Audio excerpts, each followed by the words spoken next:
84 లక్షల జీవరాశులు క్షాళనం చేసుకొని వచ్చినటువంటి మానవ జన్మకు ఈ 4 అంశాలు కావాలి: విద్య, విజ్ఞానం, సంస్కారం, ఆధ్యాత్మిక తత్వం.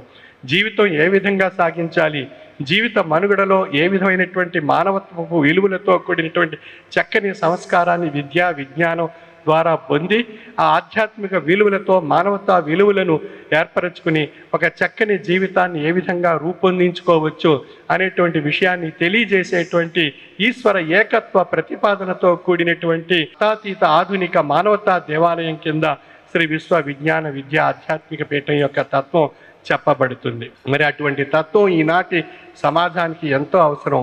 ఎక్కడ చూసినా ఒక మతం రూపంలోనో, ఒక వర్గం రూపంలోనూ, ఒక కులం రూపంలోనూ, ఒక ప్రాంతీయ తత్వ రూపంగాను విభేదింపబడి ఒకరినొకరు విడిపోతున్నాం. మనందరూ మానవులు. భగవంతుడు ప్రసాదించినటువంటి జన్మ మానవ జన్మ.